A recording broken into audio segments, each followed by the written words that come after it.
Hello. What are we talking about today? Today we're going to kind of give our recap? not prediction, our thoughts on the 2025 Arnold Strongman Classic. We'll do a video about the men and women. You were kind of working in between, but I was at home watching, Friday I worked, but I was watching it at work. I shouldn't say that. I was watching it on my coffee breaks at work. And finished watching it on Saturday. What are you doing? That's not the right one. I know that. So anyways, we're kind of going over our thoughts on what the show was like. Obviously we weren't there, but we were watching online and kind of keeping in touch with some of the people that were there. So it was a heavy competition. Pretty exciting results in some of the events. So we'll kind of just talk about some things that we think was cool about the show, and go from there. So they started off with the max elephant bar deadlift.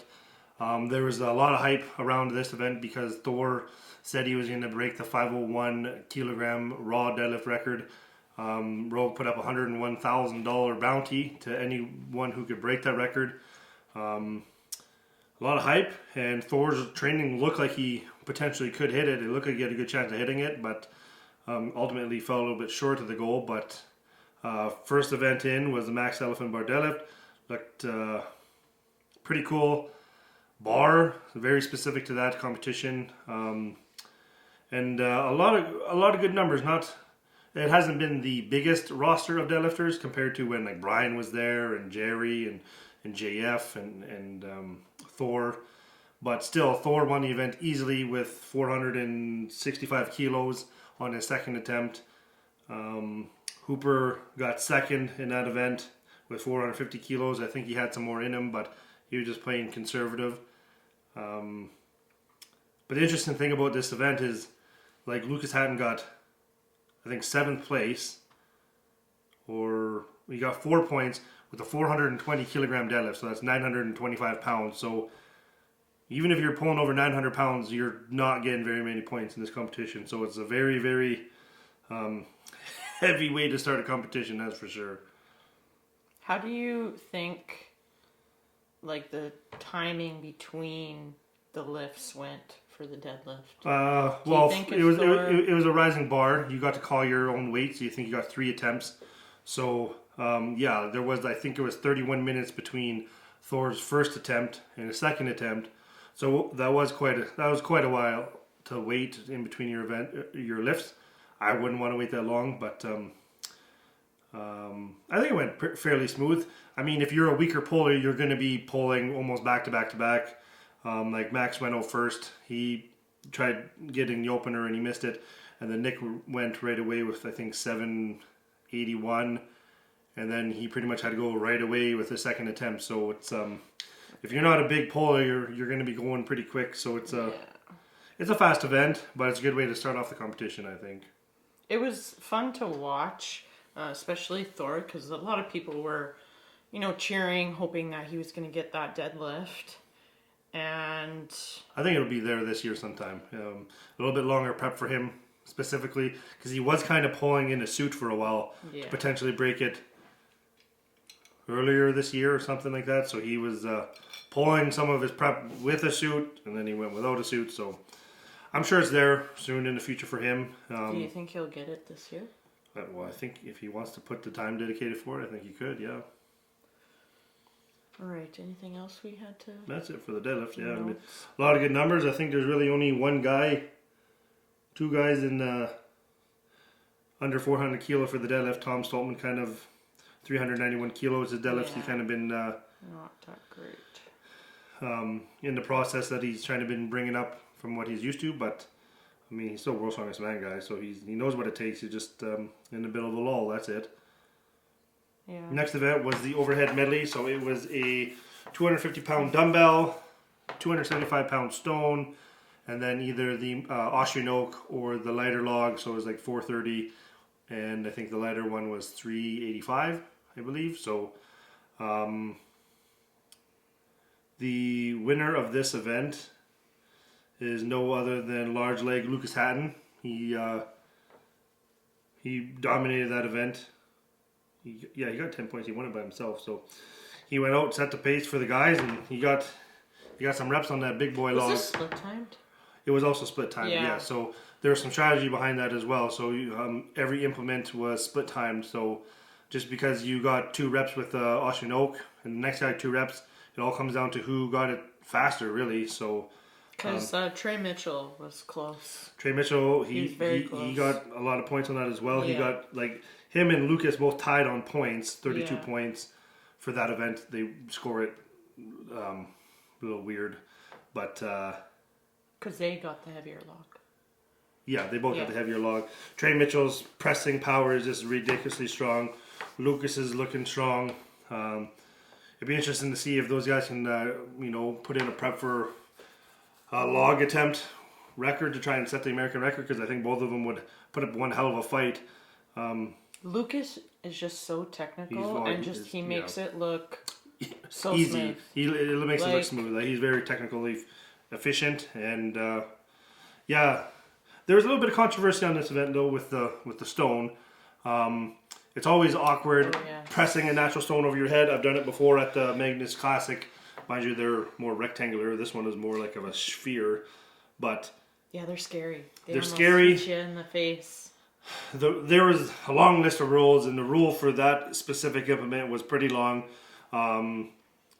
It didn't have to be directly over the center of your body, but it did say that your elbows have to be as locked out as they can, close to parallel with your cheeks. And one of the rules said that the athlete should, maybe that's the key word, should make eye contact with the judge. And on Mitchell Hooper's attempt, you can clearly see his head was back, and he wasn't making eye contact with the judge.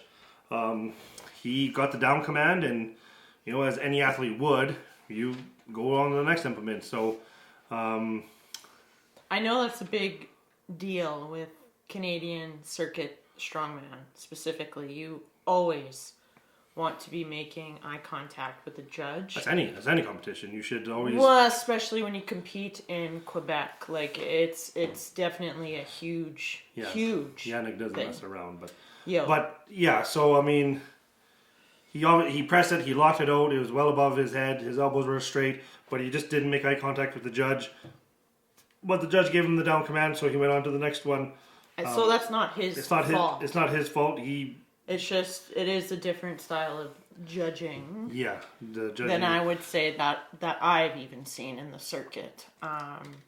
It's always sketchy pressing a stone overhead, but if you look at the other guys, Tom Stallman, Austin, Lucas, they all punched their head through, looked right at the judge, no problem. So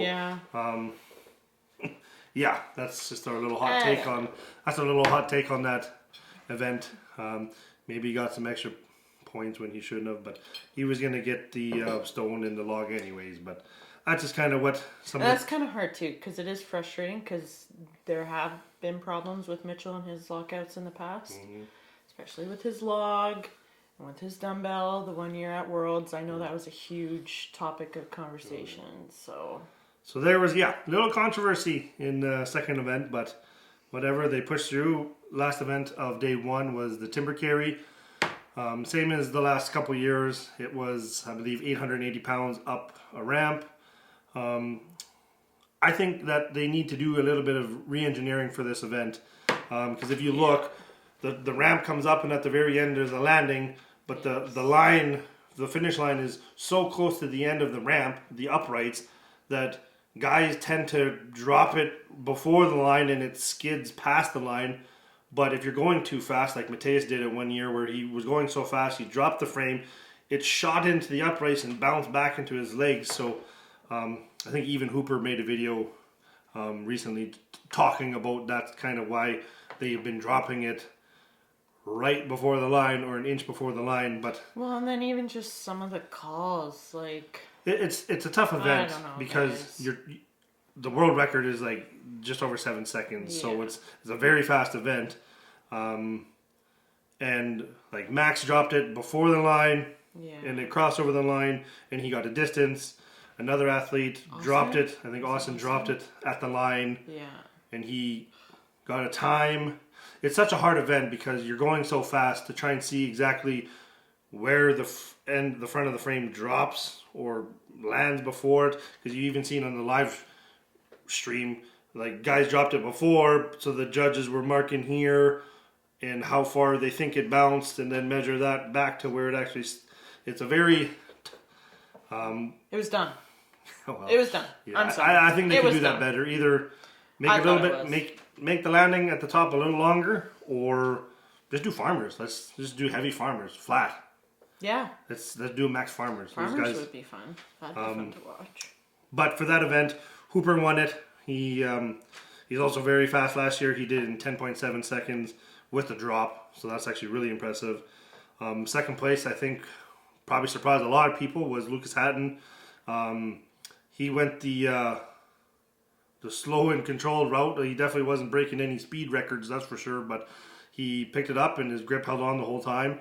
He marched his way up to the top without a drop, so, good on him. Evan did good too. Evan, he's always a very explosive, fast, angry lifter, so on an event like Frame, that was pretty good, but kind of bummed. We should mention, on the Frame, Kerry, Max tore his bicep. You can see it in the video in slow motion. The muscle belly actually comes up. And that's a shame because that's an event that Max is very, very good at. Yeah. He had the potential to set a new world record on it. So it sucks to see a competitor go down, especially, a fellow Canadian. Yeah. That's always a bummer. So that kind of put the kibosh to his competition. Just has to go back and hit recovery. And, I think he's going to be back for World's Strongest Man. So, kind of a crappy way to end your Arnold day one for him. But that was the wrap after day one.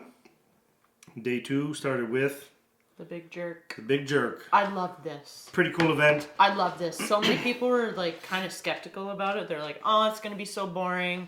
I loved this event. This was such a highlight of the Arnold this year. Yeah, it was cool. They've done this style of lift at World's Strongest Man a few years ago with the Flintstone, with the stone weights. So it was kind of a cool to see. They've also done it way back in the day at Worlds. So to see them bring it out, modernize it, Rogue, bumper plates off of jerk blocks. So it was just who could put the most weight overhead. You could split jerk, push jerk, strict press. Any way you can get it over your head is pretty cool. Kind of bummed that they only got 4 attempts. Originally it was supposed to be unlimited attempts, but just due to time restraints, they had to limit it to only 4 attempts, which is too bad because I really don't think they found the true maxes for these guys. The winner was Lucas Hatton. Don't think that was a surprise to anyone. He definitely had a lot more in the tank. He went out and he did his thing and he was flawless. Very good technique. Form didn't break down at all. And he hit 247.5 kilos, so that's ridiculous. That's a lot of weight. Some guys can't even deadlift that, and he's throwing it over his head like he's nothing. His technique is just flawless. Yeah. Good on him. Second place. Well, they tied. Was a tie with Mitchell Hooper and Trey Mitchell. Yeah. But what's more impressive about that is Trey Mitchell did a push press. Like he just literally push pressed 242.5 kilos, where Mitchell Hooper did a split jerk as well. Not a lot of time for these guys to learn a whole new technique of the split jerk. So, some guys I feel like that's kind of American. Like, lots of Americans... Like, didn't Evan also do that? He didn't do a split jerk. No, he pushed... Lucas, I think, was the only one that did a split jerk. Hooper did. Yes, but I'm just saying, Americans. Yeah. I don't know. The Americans have strong shoulders. Yeah, they do. But, I mean, even... It was just funny to watch. But even Nick, I think he hit a pretty big... Austin. Nick hit a pretty big PR. I can't remember what he hit in the gym. I think he hit 200 kilos in the gym, maybe just slightly over. But here he did, 215. Yeah. So, that's a lot of weight. That's the adrenaline of the crowd. When you're out in that crowd, I really think that helps the lifters. I do. Andrade, there was a big tie. There was 4-way tie with 232 kilos. So yeah, I really think that if they would have had one more round, they could have kind of separated a little bit, but still pretty cool event. Who else impressed you with this event? I can think of somebody that impressed me with this event. Hafthor. Yeah, actually, he coming off his pec tear. Super impressed. He came out and hit the 232 kilos. So, and it looked like he had more in the tank too. So he did a push press as well. It looks like his mobility is getting better. He doesn't have that sensation of the pec tear kind of affecting his pressing. So, he even on the pressing medley, he did what he needed to secure the most amount of points. So he went with the lighter log, but that's a part of the game. When you get to go last and see what everyone else does, you can strategize a little bit. But yeah, Thor put up some pretty big weight. I was impressed. Considering in training he dropped his last heavy set on his back, and it looked pretty rough. So he was lucky to even make it to the competition. Oh my gosh! Yeah, and do it. But none of the guys got disqualified. We'll talk about that in the women's video. But they had a rule that if it fell off the blocks or if it went behind you, you were done. Even if you had 3 more attempts left, you were done. So that's a very important part, is that you had to keep the weights on the blocks and make sure they land on the blocks. Otherwise, you'd get a big old 0. So. Yeah, that's a dumb rule. What was the next event? Next event was the carry and drag.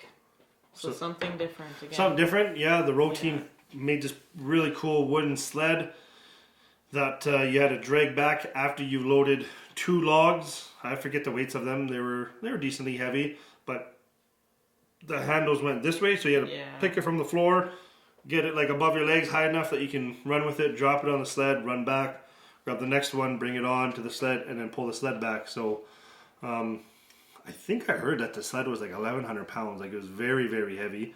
Any standout performances from this event? Well, the obvious winner, who kind of everyone thought that he was going to win just because he's unmatched when it comes to anything dragging, is Thor. He won the event with 31.21 seconds.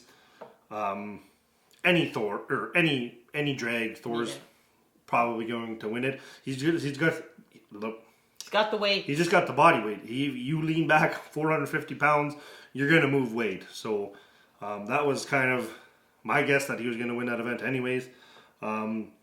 In second place was Mitchell Hooper, 35 seconds. I don't think he could have really went any faster to really catch Thor at all. He just doesn't have the body weight that Thor has. And then in third was Tom.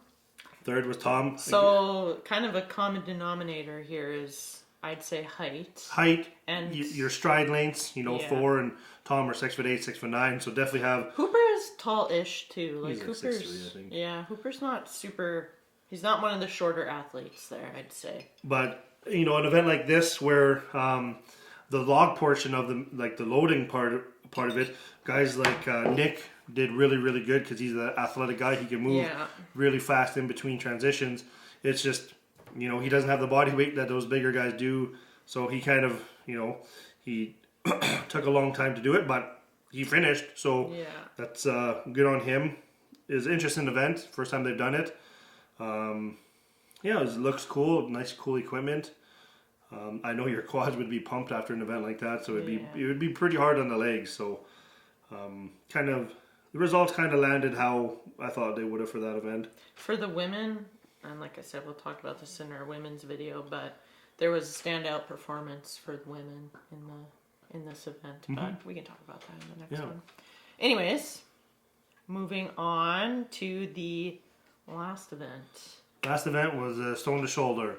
So it was a trump weight, so you could either do, I think it was 405 or 400 or 350 to shoulder for reps. You could try the heavier weight, and if you miss it, you could go down to the lower weight, but you can't go to the lower weight and then try the heavier weight. So, of course, everyone went out and tried to get the heavier stone right off the bat. And that's what you got to do. If you're in it to win it, you're going to try and get as most points as you can. So this one was very hard to predict as well, because a lot of these guys are amazing in Atlas stones. Yeah. Like Thor, obviously, very, very good at Atlas stones. Tom Stoltman. Yes. arguably the best in the world. Yeah. I personally know Austin Andrade is very good at stones because the first time I did the Shaw Classic, he was I was actually going against him in the stones, and I was beating him on the first 4, and then it came to the last one, and he just loaded it no problem, and I couldn't do it. So Austin is a very good stone loader. Yeah. And apparently he's really good at stone to shoulder because he won that event. He got as a rookie. I don't like that term. That rookie. They're all rookies. A rookie to the Arnold. To the Arnold, yeah. But he scored 40 points, so he got 4 reps to his shoulder, and he probably had some of the best technique. He really rolled it up, got his hands underneath, pushed it off to the side, and no wasted time, no wasted energy. Austin did really, really good on that event. And then who got second? Well, second was Lucas. So another rookie. I know he was lucky to have Martins come over to his gym and give him some pointers on not just him, but all the other competitors there training at the gym. Martins is one of the best stone lifting guys in the world, so he gave him some techniques, and it paid off. He got 3 reps with 405 to his shoulder, and scored 9 points in that event. That's probably about as good as he was expecting, I'm sure. Like four reps that's a big ask, but no, Lucas crushed it. I mean, at this point, Hooper had a very good lead. Yeah. Where I think to win the event, all he actually had to do was get 1 rep with a lighter weight. Yeah. So he went out and did 1 rep, was easy. 2nd rep, he kind of had some troubles rolling it to his shoulder. But he says he was good for 4 reps, so you never know with a guy. He probably could have done 4. But he did more than he needed to win the whole show. Another good performance. Who got? Hooper got 2. Trey Mitchell. Sorry. Trey Mitchell got 2. There was a rule with this that you had to drop the stone on the pad. If it came behind your back, obviously it would be no rep. Yeah. If it fell forward but just missed the pad, it'd be no rep. So it's kind of a tough one to try and balance a stone, get the down command, and then place it on the pad. Especially if, say, you're rolling it up and you took 2 steps back. Now you're trying to balance a stone and then shuffle it forward and make it land on the pad. Actually, that was the same rule with the overhead medley too. The pressing stone had to land on the pad, but we'll talk about that in the women's video. Very interesting with the women's too. So I mean, even. So all in all, what did you think of the competition? I can't remember. I should have wrote down our predictions, but I know I'm very obviously wrong in my predictions. I forget. I actually think I was right. I knew Hooper was going to win. He's just he's so consistent. Yeah, it's hard to not. It's hard to bet against him. Yeah, it is. But I tell you, Lucas put the pressure on him, and I had Lucas coming in second anyway. So. And then I think you had Thor. And then I think I had Thor in third. I think you did, yeah. I think my predictions were bang on. Yeah, good for you. Pretty cool competition, very heavy, as it should be. But I'm more excited that the guys are putting the pressure on Hooper. Guys like Trey, Austin, Thor, and Lucas. They're all pushing him to actually try and he has to try in these events. So they're all going to see each other coming up in about 10 weeks' time at World's Strongest Man. So how it's all going to shake out, I think. All of those guys except for Bobby have an invite to World's Strongest Man. So they're all going to be battling against each other in one way or another. So that was the Arnold Classic 2025. Kind of bummed we weren't there in person. We will be. Well, I don't know if we will, but I'm going to try and compete at the Arnold Pro-Am next year to try and earn my spot there. I obviously couldn't do it this year because of my surgery, but we'll see. Hopefully, maybe I can convince my sister to come along with us, because by then we'll have a just about 8-month-old with us. So it all depends, because I am a little hesitant on doing that, but 7 months. Well, just about 8 months. Yeah, okay. Depending. So it all depends really. But we know we did. We had some serious FOMO this year watching all of our friends there.